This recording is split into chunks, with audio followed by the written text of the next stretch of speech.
नमस्ते, नमस्कार, जय हिंद साथियों। आप सभी का स्वागत है विद्या एजुकेशन के यूट्यूब चैनल पर। और हम लोग लगातार देख रहे हैं बिहार पुलिस का प्रैक्टिस सेट। और आज हम लोग 1-2 करके आज हम लोग 7वां नंबर सेट पे आ चुके हैं। तो पीछे 6 सेट जो हुआ है, 7 वो सेट शायद हो चुका है, या आपका 8वां सेट होगा, यानी 700 प्रश्न हो चुका है। तो आप अगर उस वीडियो को ना देखे हैं तो ज़रूर जाकर वीडियो देखिए। और ये आज के फिर आप लोग के लिए लेकर 8वां सेट आए हैं और 100 प्रश्न का सेट होगा। सभी लोग अपने पहले अपना उत्तर दीजिएगा, उसके बाद मेरा उत्तर देखिएगा, और जिससे पता चलेगा कि आपका तैयारी किस लेवल पर चल रहा है। ऐसे उम्मीद करते हैं एग्ज़ाम बहुत करीब है, आप लोग का तैयारी बहुत ही अच्छा चल रहा होगा और इसी तरीक़ा से आप लोग मेहनत करते रहिए। चलिए हम लोग सीधा क्वेश्चन से शुरुआत करते हैं।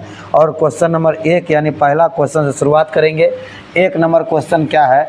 गुरु का स्त्रीलिंग रूप बनाने वाला प्रत्यय कौन होगा? देखिए, 2 गो बात होता है, एक होता है उपसर्ग और एक होता है क्या? प्रत्यय। एक होता है उपसर्ग और एक क्या होता है? प्रत्यय। उपसर्ग और प्रत्यय दोनों कोई भी शब्द का रूप बदलने के लिए क्या होता है? जाना जाता है। उपसर्ग क्या करता है? किसी भी शब्द के प्रारंभ में लगता है। उपसर्ग किसी भी शब्द के प्रारंभ में लगता है, प्रत्यय किसी भी शब्द के अंत में लगता है। तो उपसर्ग जो होता है किसी भी शब्द के पहले लगकर, शुरुआत में लगकर उसका अर्थ क्या करता है? बदल देता है। और प्रत्यय किसी भी शब्द के अंत में लगकर उसका अर्थ क्या करता है? बदल देता है। जैसे आपका एक क्वेश्चन है गुरु। गुरु शब्द का स्त्रीलिंग बनाने के लिए, मतलब गुरु अभी जो है पुल्लिंग में है और इसको क्या बनाना है? स्त्रीलिंग बनाना है। तो कौन सा प्रत्यय अंत में लगाएंगे कि इसका रूप क्या होगा? बदल जाएगा और चल जाएगा किधर? स्त्रीलिंग में। तो पहला है इनी। पहला कौन है? इनी। दूसरा है आनी और तीसरा है आइन। चौथा क्या है? ता। मतलब ये 4 गो शब्द यहाँ पर दिया गया है और इस 4 गो शब्द में से आप क्या लगाइएगा कि इसका रूप क्या होगा? बदल जाएगा। तो इसमें आपका पहला है इनी। तो क्या होगा? गुरु इनी। कौन हो जाएगा? गुरु इनी। तो इनी यहाँ पे गुरु इनी पे मतलब यहाँ पे कोनो सेंस नहीं आ रहा है। गुरु आनी तो यहाँ पे भी नहीं होगा। और गुरु आइन तो क्या हो जाएगा? गुरु आइन। तो गुरु आइन क्या हो जाएगा? गुरु का स्त्रीलिंग होगा। गुरु होगा पुल्लिंग और गुरु आइन क्या हो जाएगा? स्त्रीलिंग। तो ऑप्शन नंबर कौन से होगा? सी। गुरुता नहीं होगा, ये आपका क्या होगा? गलत होगा। तो याद रखना है कि प्रत्यय कहाँ लगता है? तो अंत में। प्रत्यय कहाँ लगता है? अंत में लगता है। इसको आपको क्या रखना है? ध्यान रखना है। प्रत्यय कहाँ लगेगा? अंत में। बोलो, उपसर्ग कहाँ लगता है? प्रारंभ में। उपसर्ग कहाँ लगता है? प्रारंभ में। अगर आपको उपसर्ग का अच्छा खासा नॉलेज है तो आप हमको बताइए कि स्वागत में कौन सा उपसर्ग है? कमेंट करिए आप लोग कि स्वागत में कौन सा उपसर्ग का प्रयोग किया गया है। कमेंट करिए। 1 नंबर क्वेश्चन लिखिए कमेंट बॉक्स में 1 और कमेंट करिए कि स्वागत का कौन सा उपसर्ग होगा। आंसर आप लोग कमेंट करिए। तो इसका 1 का क्या होगा? सी। गुरु का क्या होगा? आइन। कौन हो जाएगा? गुरु का आइन हो जाएगा। चलिए अब अगला हम लोग क्वेश्चन नंबर कितना पे चलते हैं? 2 नंबर क्वेश्चन पे। कितना नंबर क्वेश्चन पे चलेंगे? 2 नंबर क्वेश्चन पे चलेंगे। ध्यान रखिएगा 2 नंबर क्वेश्चन आपका क्या कहता है। चलिए 2 नंबर क्वेश्चन आपका क्या कहता है? देखिए, करा आ बैल डॉट अपूर्ण लोकोक्ति का सही अंश है। आ बैल डॉट है, अपूर्ण है, अभी पूरा नहीं है, अपूर्ण है। इसे कह रहा है लोकोक्ति जो बनता है इसका सही अंश कौन होगा? आ बैल। तो इसमें क्या लिखा है? खेत जोत। दूसरा लिखा है चारा खा। तीसरा लिखा है मुझे मार और चौथा लिखा है गाड़ी चला। तो क्या होता है? आ बैल मुझे मार। यही आपका क्या होता है? कहावत होता है। अगर आप किसी काम को करने के लिए जाते हैं और आप जानते हुए कि वहाँ पे खतरा है और फिर भी आप वो काम करने जाते हैं तो उसी को कहते हैं आ बैल मुझे मार। ठीक है, तो इसका आंसर कौन हो जाएगा? सी। कौन हो जाएगा? सी हो जाएगा। ऑप्शन नंबर सी, आ बैल मुझे मार हो जाएगा। ठीक है, चलिए अगला क्वेश्चन नंबर कितना पे चलते हैं? 4 नंबर पे। 3 नंबर क्वेश्चन पे चलिए देखते हैं 3 नंबर क्वेश्चन क्या कहता है। चलो 3 नंबर क्वेश्चन पे देखते हैं। चलिए अब क्वेश्चन नंबर अगला देखते हैं। कितना नंबर? 3 नंबर। 3 नंबर क्या कहता है? यह लड़की बहुत सुंदर है। वाक्य में लड़की शब्द क्या है? यह लड़की बहुत सुंदर है। वाक्य में लड़की शब्द क्या है? तो लड़की एक शब्द है, लड़की एक पद है, लड़की विशेषण है, लड़की आपका सर्वनाम है। तो यहाँ पर करा कि लड़की क्या है? लड़की एक पद का सेंस में प्रयोग किया गया। अगर यहाँ पर रहता संज्ञा है तो हम मारते संज्ञा है। लड़की यहाँ पे अगर कहता ना ऑप्शन में संज्ञा, तो लड़की किसका सेंस है? संज्ञा का। और आप देखिए यह लड़की बहुत सुंदर है, अगर कहता कि सुंदर क्या है, तो सुंदर आपका होगा विशेषण। सुंदर आपका क्या हो जाता है? विशेषण, क्योंकि यह लड़की का विशेषता बताया जा रहा है कि लड़की है क्या तो सुंदर है, लड़की है क्या तो सुंदर है। तो सुंदर यहाँ पे किसका सेंस है? विशेषता का। और लड़की एगो पद के सेंस में जो क्या है? संज्ञा है। लड़की एक पद के रूप में जो क्या है? संज्ञा है, ध्यान रखिएगा। चलिए अगला क्वेश्चन नंबर 4 पर चलते हैं। 4 नंबर आपका क्वेश्चन क्या कहता है? ठीक है, चलिए 4 नंबर क्वेश्चन देखिए। इनमें संबोधन कारक का शुद्ध रूप है। कौन कारक का? संबोधन कारक का कौन रूप कर है? शुद्ध रूप कर है कि कौन होगा? कौन कारक का? संबोधन कारक का कौन सा रूप? तो शुद्ध रूप। चलिए उसको देखते हैं कि कौन संबोधन कारक का शुद्ध रूप होगा। ए नंबर है भाइयों और बहनों, भाइयों और बहनों, और भाइयों और बहनों, भाइयों और बहनों। तो इसमें आपका कुछ चेंज किया गया। देखिए यहाँ पर आपका क्या है कि यहाँ पे ओ का जो किया यहाँ पर आपका पॉइंट है, और यहाँ पर बहनों में भी क्या है? पॉइंट है। ठीक है, तो आपका जो यहाँ पर देखिए कहीं पर है नहीं है, तो या तो ए सही होगा या तो कौन होगा? सी होगा। लेकिन यहाँ पर है, यहाँ पर नहीं है, तो यहाँ पर इस पर नहीं होने के कारण ये गलत हो गया, और इस पर है तो कौन हो गया? सही हो गया। तो भाइयों और बहनों का शुद्ध रूप कौन होगा? Option number A. Option number A हो जाएगा, ध्यान रखिएगा। ठीक है, कितना नंबर? 4 का क्या हो जाएगा? ए हो जाएगा। अब अगला देखिए कितना नंबर? 5 नंबर। 5 क्या कहता है? सभी लोग ध्यान दीजिएगा। 5 नंबर, नी उपसर्ग से बने शब्दों का सही समूह है। कौन उपसर्ग से? नी। नी उपसर्ग। उपसर्ग क्या होता है? किसी भी शब्द के शुरू में लगकर उसके अर्थ में परिवर्तन लाता है, उसे ही हम लोग क्या कहते हैं? उपसर्ग कहते हैं। क्या कहते हैं? उपसर्ग कहते हैं। और किसी भी शब्द के शुरू में लगकर उसके अर्थ में क्या लाता है? परिवर्तन लाता है। जैसे देखिए आपका कह रहा है कौन होगा? तो नियुक्त, निर्यात, निपात, निवास, निबंध, निषेध, निर्धन, निस्तेज, निरोध, निवारण, नियुक्त, निबंध। तो आपका तो यहाँ पर क्या लिखा है? नियुक्त। नियुक्त तो ठीक है। आपका क्या लिखा है? निर्यात। निर्यात नहीं, यहाँ पे निर हो जाएगा, निरी हो जाएगा। नी नहीं होगा, क्या होगा? निर। तो ये आपका क्या होगा? गलत हो गया। निर्यात से क्या होगा? गलत हो गया। अब देखो निबंध, निबंध आपका सही है। निषेध, निषेध। अगला क्या है? निर्धन और निस्तेज। यहाँ पे आपका निस्तेज नहीं होगा, ये क्या हो गया? गलत हो गया। निरोध सही है। निवारण ये भी होगा सही। नियुक्त और निबंध ये आपका बिल्कुल ही क्या है? सही है। और निर्धन यहाँ पे क्या होगा? निर्धन आपका सही है। निर्धन यहाँ पे यही गलत हो जाएगा। ठीक है, यहाँ पे देखिए निर्धन के कारण आपका क्या होगा? गलत हो जाएगा। निर्धन के कारण क्या होगा? गलत हो जाएगा, क्योंकि निर्जोड़ धन होता है, और इसका आपका क्या गलत हो गया? तो नी उपसर्ग से बने शब्द, तो आपका यहाँ पे निर्धन के कारण गलत हुआ, यहाँ भी निर्धन के कारण गलत हुआ, यहाँ पे निर्जन निर्यात के कारण क्या हो गया? गलत हो गया। तो 5 का कौन हो गया? सी। 5 का कौन हो गया? सी हो गया। 5 का सही ऑप्शन अगर पूछे, सही ऑप्शन पूछे तो कौन हो गया? सी हो गया। इसको आप क्या रखिएगा? ध्यान रखिएगा। 5 का कौन हो गया? सी। चलिए अगला क्वेश्चन नंबर कितना? 6। क्वेश्चन नंबर कितना होगा? 6। और 6 नंबर क्वेश्चन क्या कहता है? चलो उस पर देखते हैं। देखिए 6 नंबर क्वेश्चन क्या कहता है? का अंशुमाला समास का विग्रह सहित भेद है। करा अंशुमाला समास का विग्रह सहित भेद होगा तो कौन सा होगा? ये आपको देखना है। अंशु है माला जिसकी, और इस प्रकार क्या होता है? बहुब्रीहि। मतलब अंशु है माला जिसकी, यानी सूर्य, और सूर्य क्या होता है? बहुब्रीहि। तो ये तो आपका सही ही है। अंशु का माली नहीं, गलत हो जाएगा। अंशु है माली जो नहीं जिसकी रहता, यहाँ पर भी क्या गलत होगा? तो अंशु है माला जिसकी सूर्य, और ये कौन सा है? बहुब्रीहि है। कौन सा होगा? बहुब्रीहि हो जाएगा, ध्यान रखिएगा। अंशु है माला जिसकी कौन हो जाएगा? बहुब्रीहि हो जाएगा, ध्यान रखिएगा। चलिए अगला क्वेश्चन पर चलते हैं।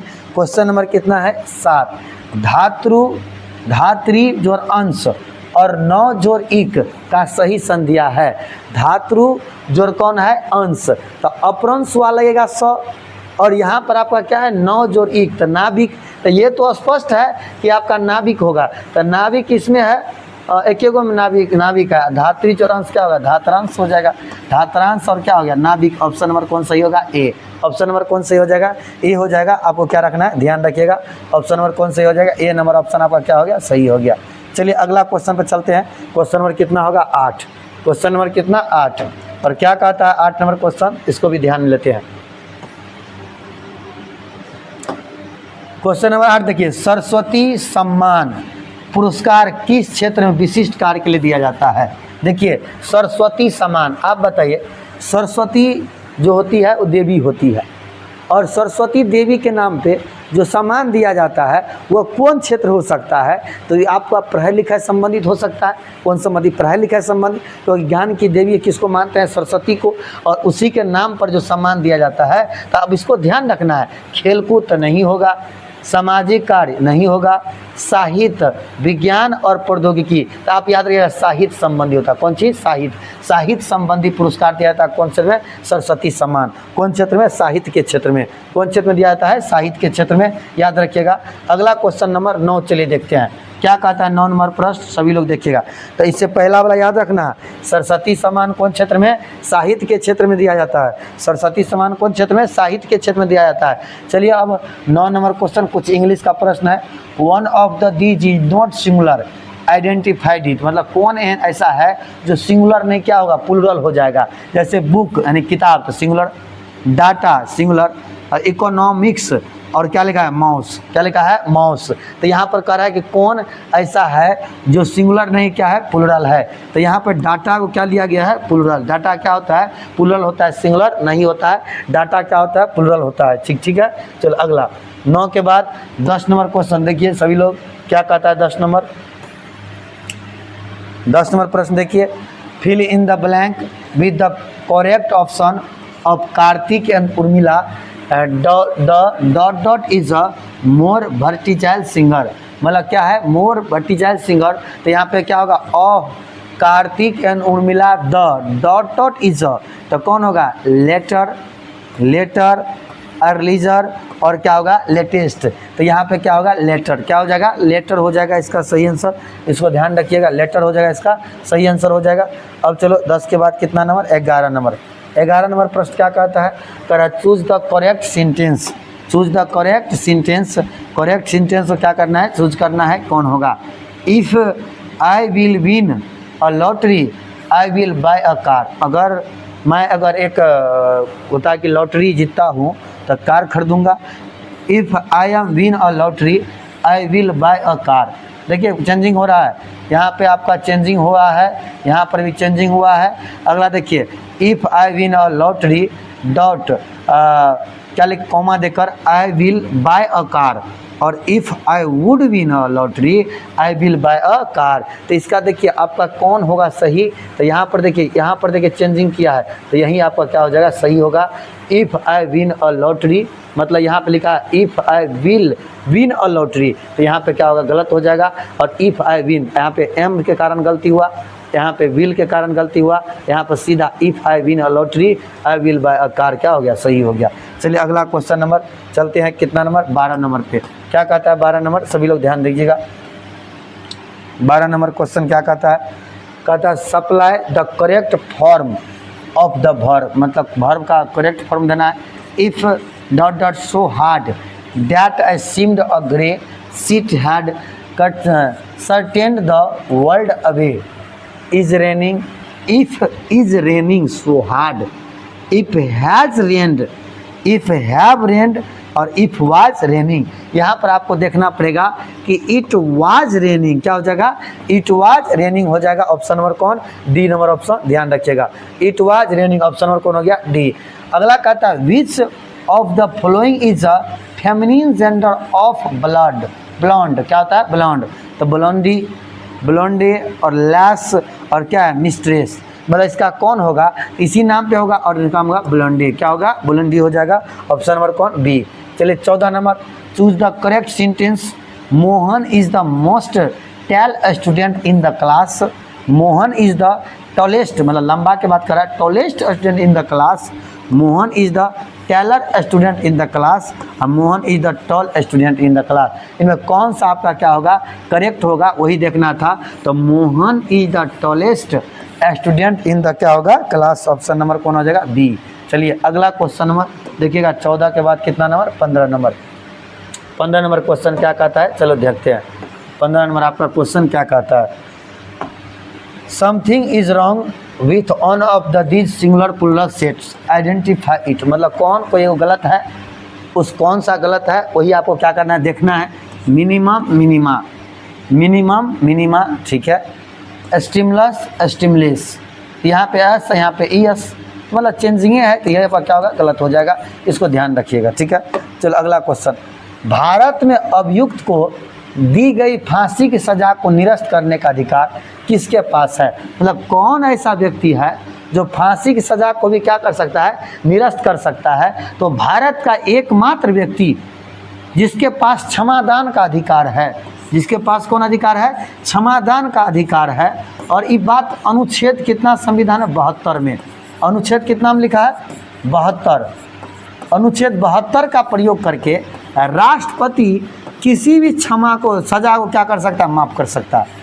अनुच्छेद 72 का प्रयोग करके राष्ट्रपति किसी भी सजा को क्या कर सकता है, माफ़ कर सकता है। तो कौन ऐसा व्यक्ति है जो सजा को माफ़ कर, निरस्त करने का अधिकार किसके पास है, तो वह एकमात्र कौन होगा, राष्ट्रपति हो जाएगा। कौन हो जाएगा, राष्ट्रपति होगा, इसको आप ध्यान रखिएगा।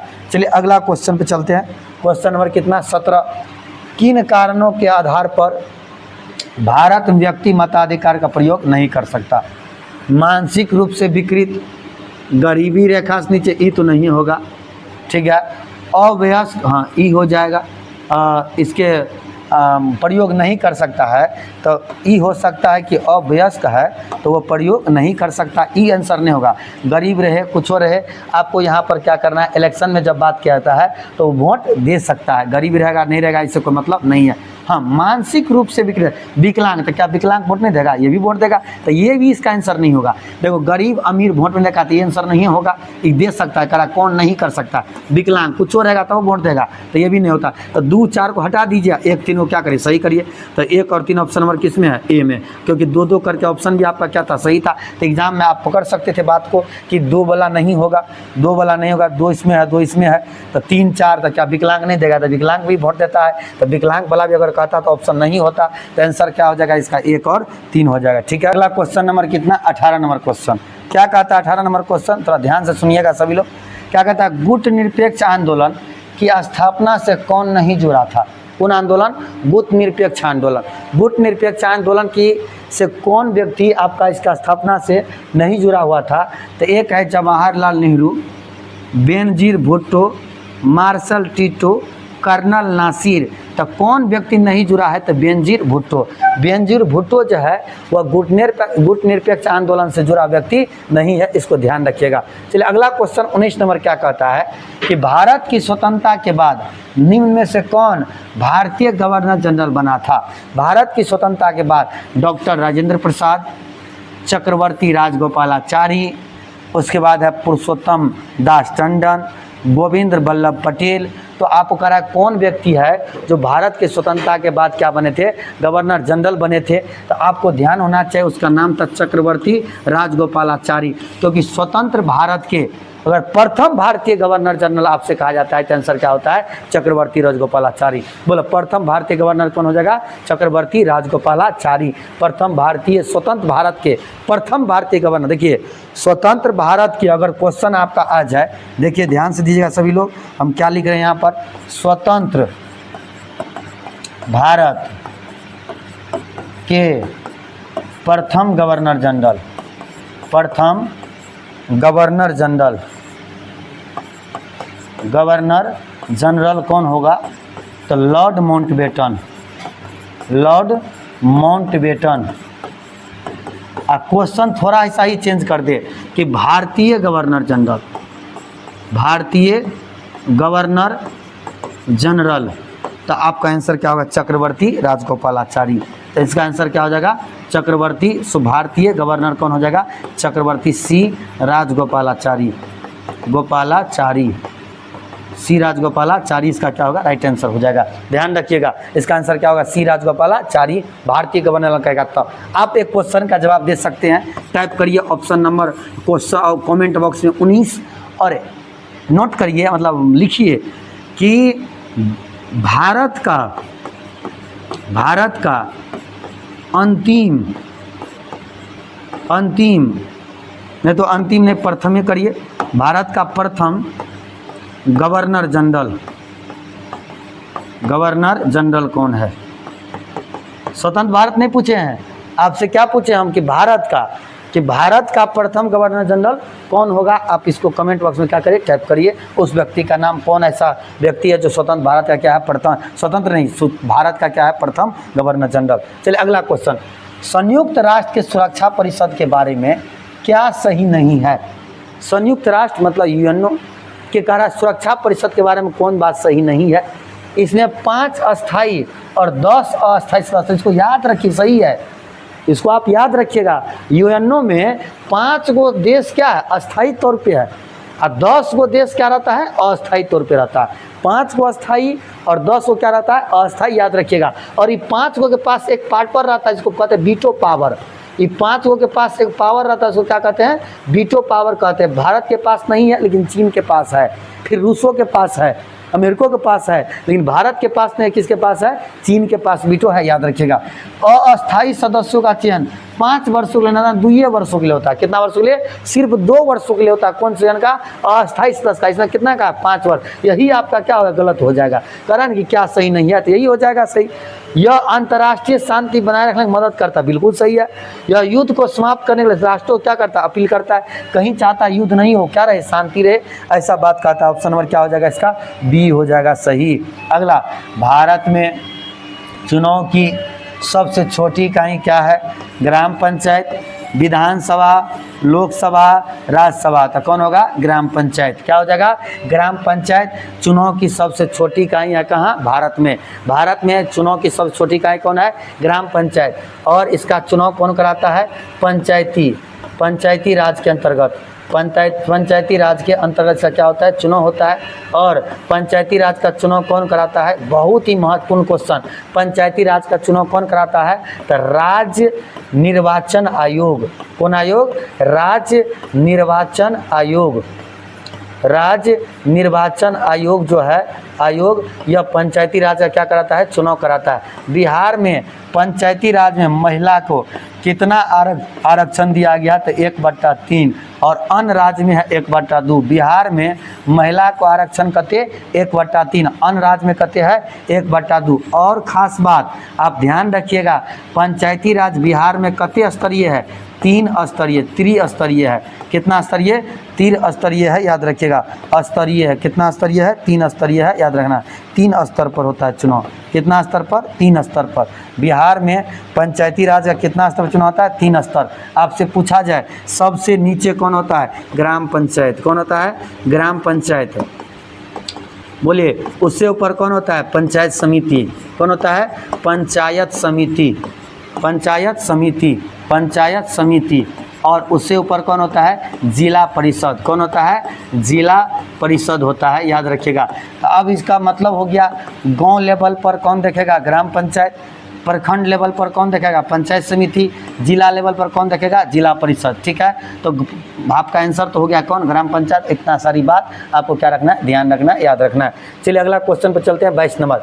भारतीय राष्ट्रीय कांग्रेस के संस्थापक कौन थे, भारतीय राष्ट्रीय कांग्रेस संस्थापक कौन थे, Dadabhai Naoroji, Annie Besant, Gopal Krishna Gokhale, A O. Hume. तो क्या हो जाएगा ए.ओ. ह्यूम। अगर आपसे पूछता कि भारतीय राष्ट्रीय कांग्रेस के संस्थापक पूछे या सचिव पूछे, संस्थापक पूछे या सचिव पूछे या महासचिव पूछे, सचिव पूछे महासचिव पूछे, आपका ए आंसर का ए.ओ. ह्यूम। क्या हो जाएगा ए.ओ. ह्यूम। लेकिन अगर आपसे पूछता प्रथम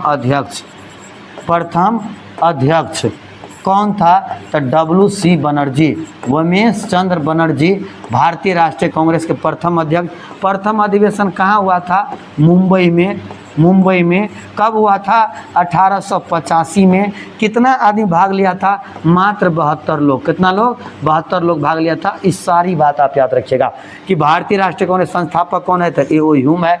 सचिव भी पूछता महासचिव भी पूछता तब भी आपका क्या होता ए.ओ. ह्यूम होता। प्रथम अध्यक्ष W.C. बनर्जी। कहाँ हुआ था पहला अधिवेशन मुंबई में 1885 में। कितना लोग भाग लिया था 72।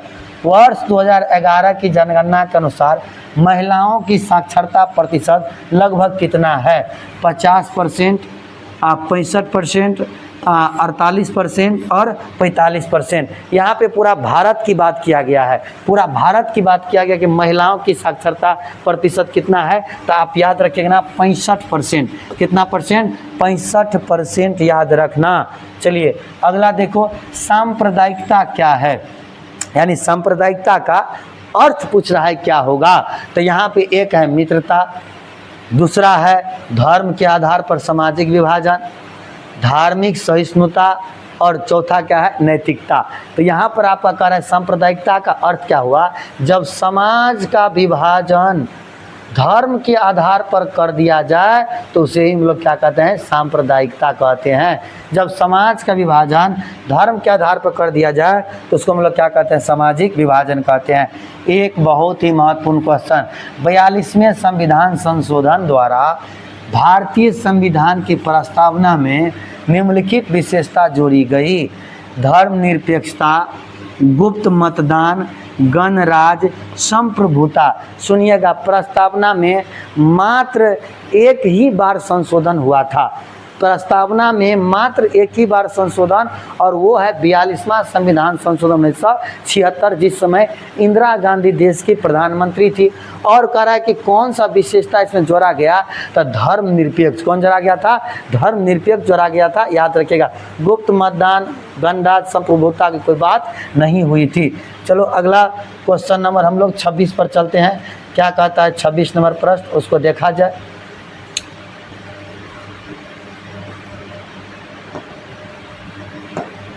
छब्बीस नंबर क्वेश्चन सभी लोग देखिए, क्या कहता है कि बांग्लादेश एक स्वतंत्र राष्ट्र बना। इस सबको पता रहा था 1971 में। बहुत ही आसान प्रश्न है, 72, 75, 77 नहीं, 1971 में, 72, 71 में। और ऑपरेशन का नाम था जैकपॉट। कौन ऑपरेशन था? ऑपरेशन याद रखिएगा कि बांग्लादेश को जो आज़ाद किया गया इंदिरा गांधी के द्वारा, तो उस समय इंदिरा गांधी की सरकार थी, तो कौन सा ऑपरेशन चला? ऑपरेशन कौन सा चला? तो जैकपॉट। कौन सा ऑपरेशन? जैकपॉट ऑपरेशन के तहत, याद रखिएगा। कौन ऑपरेशन के तहत? जैकपॉट ऑपरेशन के तहत। इसको भी आप ध्यान रखिएगा। चलिए अगला क्वेश्चन नंबर कितना? 27 नंबर क्या कहता है? ध्यान दीजिएगा। 27 नंबर क्वेश्चन क्या कहता है कि नगर निगम के अध्यक्ष कौन होते हैं? आप देखिए, आप सभी लोग जानते हैं कि भारतीय संविधान में अनुसूची की संख्या कितना है? 12। भारतीय संविधान में टोटल कितना अनुसूची है? अनुसूची की संख्या 12, जिसमें 11 अनुसूची, 11वां जो है, 11वां है पंचायत से संबंधित। 11वां किससे है? पंचायत से। और 12वां आपका किससे होगा? नगर पालिका से। 12वां किससे होता है? नगर पालिका से संबंधित होता है, इसको ध्यान रखना है। और नगर पालिका का ही 3 अंग माना जाता है। कितना अंग? 3 अंग। नगर पंचायत, नगर निगम, और आपका नगर पंचायत, नगर निगम और नगर पालिका जो विशेष करके माना था उसको। तो कह रहा है नगर निगम जो हाई लेवल का होता है, नगर निगम जो हाई लेवल का होता है, जैसे पटना क्या है? तो नगर निगम है। पटना क्या है? तो नगर निगम है। उसके पूछ रहा अध्यक्ष, तो सबसे हाई लेवल पर सबसे अधिक जनसंख्या में कौन होता है? नगर निगम। इसके अध्यक्ष को क्या कहा जाता है? महापौर। क्या कहा जाता है? महापौर। इसके अध्यक्ष को क्या कहा जाता है? महापौर कहा जाता है, याद रखिएगा। चलिए अगला क्वेश्चन हम लोग देखते हैं, कितना नंबर? 28 नंबर। क्या कहता है 28 नंबर प्रश्न? संविधान के कितने वर्ष तक, संविधान में कितने वर्ष तक बच्चों के लिए निःशुल्क और अनिवार्य शिक्षा की व्यवस्था किया गया है? 6 से 10, 8 से 12, 8 से 14 कि 6 से 14? तो कितना वर्ष के लिए? 6 से 14 वर्ष के लिए। और यह अनुच्छेद 21 का कते कहता है? ए। 21 का कितना कहता है? ए। 21 का कितना कहता है? ए, याद रखिएगा। अनुच्छेद 21 का ए कहता है, याद रखिएगा। अगला, वास्को डी गामा यात्री था कहाँ का? स्पेन का, इंग्लैंड का, पुर्तगाल का, अमेरिका का। तो कहाँ का था? पुर्तगाल का। और यह समुद्री मार्ग से, कौन मार्ग से? समुद्री मार्ग से, समुद्री मार्ग से 1498 ईस्वी, 1498 ईस्वी में भारत का क्या किया? खोज किया। भारत का खोज किया। किसका खोज किया? भारत का खोज किया। ध्यान रखिएगा, हम समुद्री मार्ग से 1498 में भारत का क्या किया? खोज किया। और जो सबसे पहली बार यह भारत पहुंचा तो केरल राज। कौन राज? केरल राज। केरल के कौन तट है? मालाबार तट। केरल के कौन तट पर? मालाबार तट पर। और वहाँ के राजा कौन था? जमोरिन। वहाँ के राजा कौन था? जमोरिन ने इसका क्या किया? स्वागत किया था। इस बात को आप लोग याद रखिएगा। केरल के राजा जमोरिन ने इसका क्या किया था? स्वागत किया था। चलिए अगला क्वेश्चन पे चलते हैं और क्वेश्चन नंबर आपका है 29। 29 ये तो क्वेश्चन हो गया। अब अगला 29 के बाद 30 नंबर क्वेश्चन देखो। 30 नंबर क्वेश्चन क्या कहता है? कहता है कि प्रागैतिहासिक काल का अर्थ क्या है? प्रागैतिहासिक काल का अर्थ क्या है? प्राचीन कालीन इतिहास, वह समय जिसका कोई इतिहास लिखित ब्यौरा न हो, वह समय जिसका ऐतिहासिक ब्यौरा उपलब्ध हो। नवकालीन काल, तो वह समय जिसका कोई ऐतिहासिक ब्यौरा उपलब्ध ना हो। देखिए इतिहास का 3 कालखंड होता है। इतिहास का 3 कालखंड होता है, आप ध्यान रखिएगा। एक होता है प्रागैतिहासिक, प्रागैतिहासिक। एक होता है आधि ऐतिहासिक, आधि ऐतिहासिक। और एक होता है कौन? ऐतिहासिक। एक होता है कौन? ऐतिहासिक। तो प्रागैतिहासिक में क्या होता है? लिखित विवरण उपलब्ध नहीं है। जब लिखित विवरण उपलब्ध नहीं है तो पढ़ने का कोई सवाल ही नहीं आता। जब लिखित विवरण नहीं है तो पढ़ने का कोई सवाल नहीं आता। आधि ऐतिहासिक में क्या है कि लिखित है, लिखित विवरण है और लेकिन पढ़ा नहीं जा सका, पढ़ा नहीं जा सका। ऐतिहासिक में क्या है? लिखित तो है और पढ़ा भी जा रहा है, तो ये क्या हो गया? ऐतिहासिक। तो इतिहास का कते कालखंड? तो 3 कालखंड, प्रागैतिहासिक, आधि ऐतिहासिक, ऐतिहासिक। प्रागैतिहासिक में लिखित विवरण उपलब्ध नहीं है और आधि ऐतिहासिक में लिखित है, पढ़ा नहीं गया। ऐतिहासिक में लिखा भी है और पढ़ा भी जाता है। हड़प्पा को कौन काल में रखते हैं? तो आधि ऐतिहासिक में। हड़प्पा कौन है? आधि ऐतिहासिक में है, इसको ध्यान रखिएगा। तो चलिए अगला क्वेश्चन हम लोग चलते हैं। अगला क्वेश्चन क्या कहता है? क्वेश्चन आपका क्वेश्चन नंबर कितना होगा? 31। ब्रिटिश प्रधानमंत्री ग्रेनविले ने स्टाम्प एक्ट किस वर्ष पारित किया था? सीधा याद रखना है कौन act? Stamp act. Stamp act 1765, 1764, 1766, 1767। तो 1765 इतिहास का एक महत्वपूर्ण डेट है। 1765 ईस्वी इतिहास का एक महत्वपूर्ण डेट है। 1765 ईस्वी। हम सभी को मालूम है कि 1764 में एक महत्वपूर्ण लड़ाई हुआ था, बक्सर का युद्ध। कौन सा युद्ध? बक्सर का युद्ध हुआ। और बक्सर के युद्ध में एक तरफ था हेक्टर मुनरो का अंग्रेजी सेना, हेक्टर मुनरो जो अंग्रेजी सेना के रूप में हेक्टर मुनरो, और एक तरफ भारत के 3 गो महारथी था, जिसमें आपका भगोड़ा नवाब कौन था? मीर कासिम, मीर कासिम था। शुजा उदौला अवध के नवाब, शुजा उदौला अवध के नवाब। और एक आपका क्या था? आलमगीर शाह आलम द्वितीय। कौन था? शाह आलम द्वितीय। याद रखिएगा, शाह आलम द्वितीय। यह तीनों व्यक्ति, तीनों भारत के महासूरवीर जिसको जो कहना है कहिए, या क्योंकि मुग़ल बादशाह था या अवध का नवाब था या बंगाल से भागा हुआ था। यह तीनों मीर कासिम, शुजा उदौला, शाह आलम द्वितीय, इधर अकेला कौन है? Hector Munro. और इन दोनों के बीच में क्या होता है? युद्ध होता है। और इस युद्ध में इसका क्या होता है? विजय होता है। किसका विजय होता है? हेक्टर मुनरो का। और जब हेक्टर मुनरो का विजय किया जाता है, मतलब जीत जाता है बक्सर का युद्ध, जब बक्सर का युद्ध 1764 में जीत जाता है, तो आपको याद रखना चाहिए कि इसके जीतने के बाद पुनः बुलाया गया किसको? रॉबर्ट क्लाइव को। किसको बुलाया गया? रॉबर्ट क्लाइव को। और रॉबर्ट क्लाइव को कहा कि आपका पुराना अंदाज है कि भारतीयों से कैसे डील किया जाता है, क्योंकि सिराजुद्दौला से डील कौन किया था? Robert Clive. तो और 1765 में एक संधि हुआ, इलाहाबाद की संधि।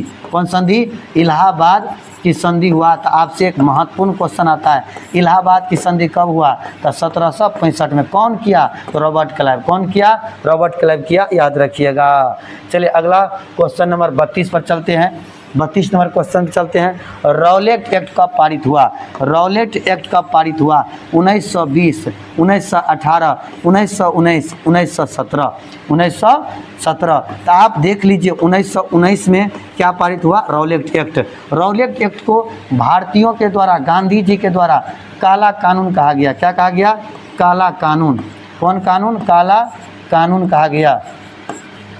गांधी जी के द्वारा रॉलेट एक्ट को क्या कहा गया, तो काला कानून कहा गया। इसको भी आप क्या रखिएगा, ध्यान रखिएगा। और यह आया कब, 1919 में, 1919 ईस्वी में रॉलेट एक्ट प्रथम विश्व युद्ध खत्म होने के बाद।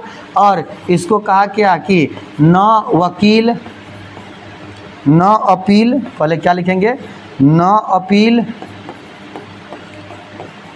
न वकील और न दलील, न दलील। तो आप याद रखिएगा कौन कानून के तहत न अपील कर सकते हैं, न वकील कर सकते हैं, न आप दलील कर सकते हैं। तो रॉलेट एक्ट है, Rowlatt act 1919, Rowlatt act 1919, Rowlatt act 1919। अब 1920 में क्या हुआ, असहयोग आंदोलन।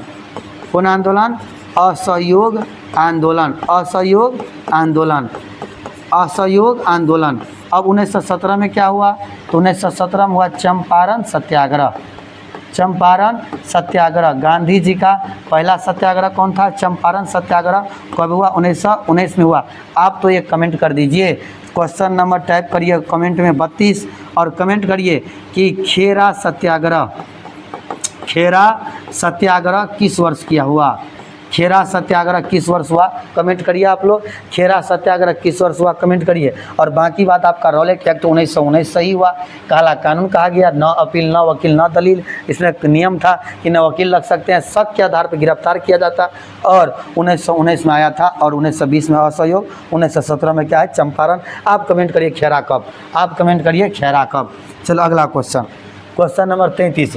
राजा राम मोहन राय ने किस सामूहिक सामाजिक बुराई को खत्म करने के लिए संघर्ष किया, तो आपको याद होना चाहिए पर्दा प्रथा, बहुविवाह प्रथा, छुआछूत की, सती प्रथा। देखिए सबसे कुरीति बुराई कौन था, सती प्रथा का। सती प्रथा का 1829 ईस्वी, 1829 ईस्वी Lord William Bentinck, Lord William Bentinck के द्वारा राजा राम मोहन राय के सहयोग से 1829 में कि कौन प्रथा का अंत किया हुआ, सती प्रथा का क्या किया गया, अंत किया गया।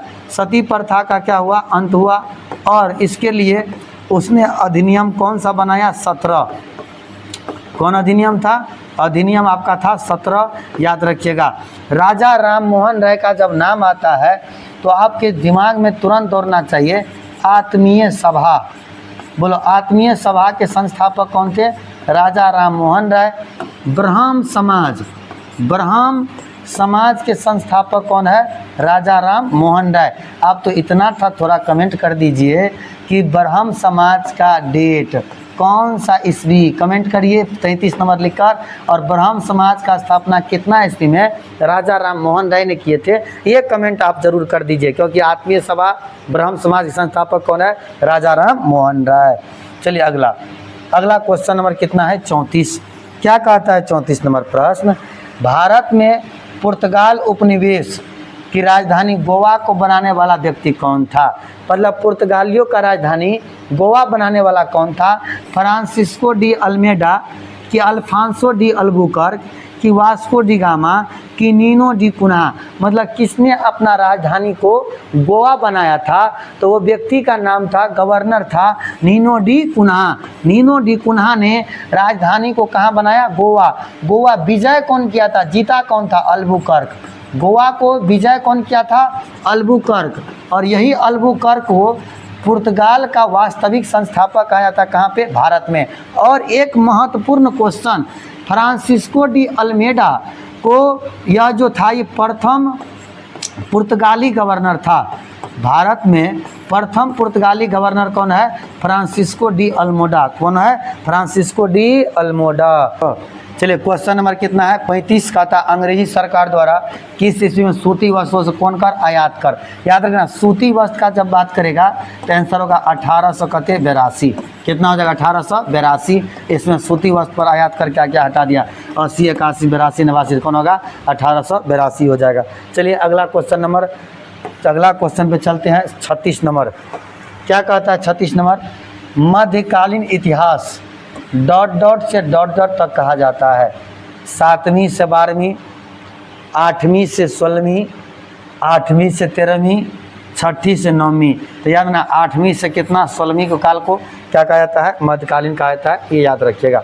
अगला, मनुष्य द्वारा पहली बार नियोलिथिक युग में पालतू बनाए जाने वाला पशु कौन था? भेड़, बैल, कुत्ता, बकरी। तो कौन होगा? कुत्ता। कौन हो जाएगा? कुत्ता। मनुष्य के द्वारा पालतू बनाया जाने वाला पहला जो पशु था वह कौन था? तो कुत्ता था। कौन था?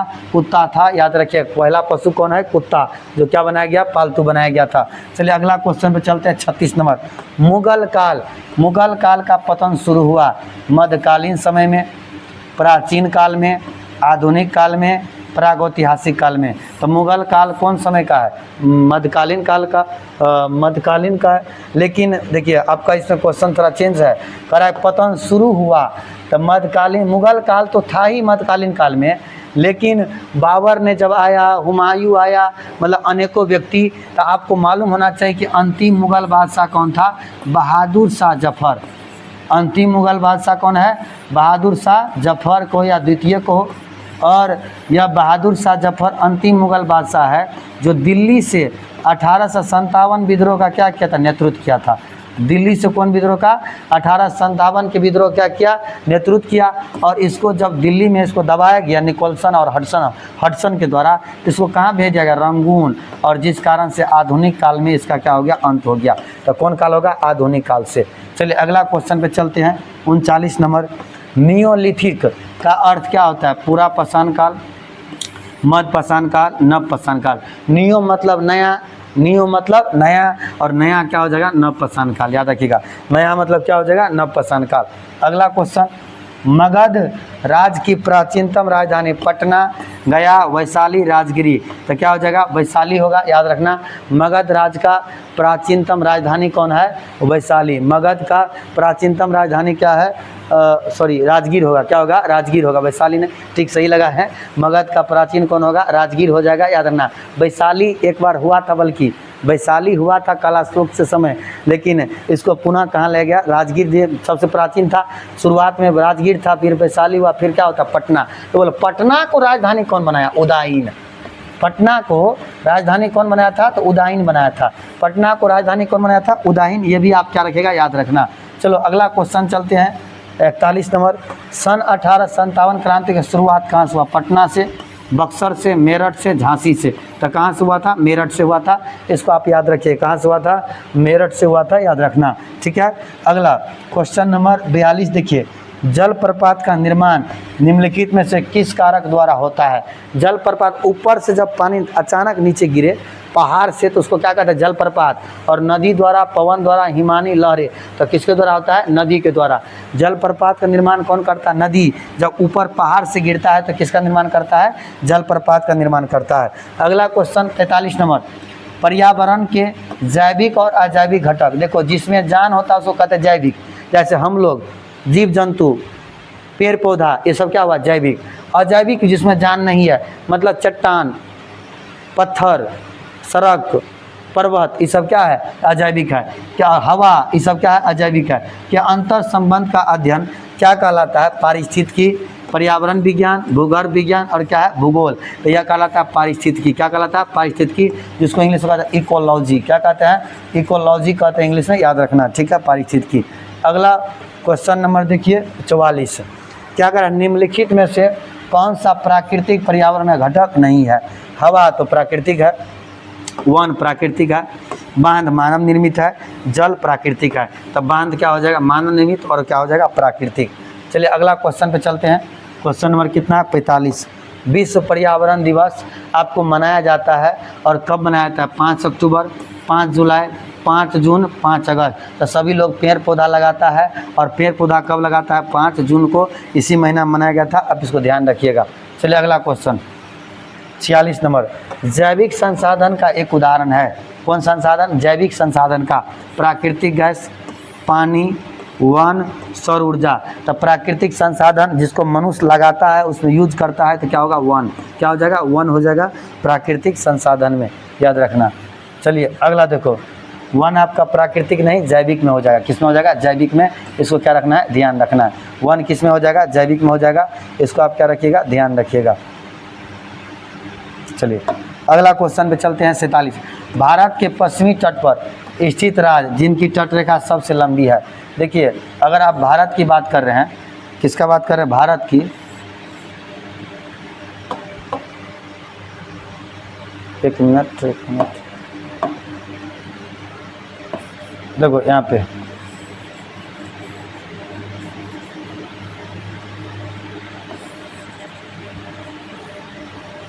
क्या कर रहा है, भारत के पश्चिमी तट, यही ना आपका पश्चिमी है, ये आपका पूर्वी है, मतलब ये जो आप देख रहे हैं पूर्वी है, ये आपका क्या है, पश्चिमी है। तो सबसे लंबी तट है किसका, गुजरात का, तो है गुजरात ऑप्शन में। कर्नाटक, केरल, महाराष्ट्र, कौन है, गुजरात, तो कौन होगा, गुजरात। तो सबसे बड़ा पूरा भारत में 9 गो राज्य तो समुद्र से सीमा लगाता है, समुद्र से सीमा क्या गो राज्य, 9 गो, जिसमें सबसे बड़ा 1 नंबर पे है गुजरात, 2 नंबर पे है आपका आंध्र प्रदेश, 3 नंबर पे आपका है तमिलनाडु। इसको क्या रखिएगा, ध्यान रखना।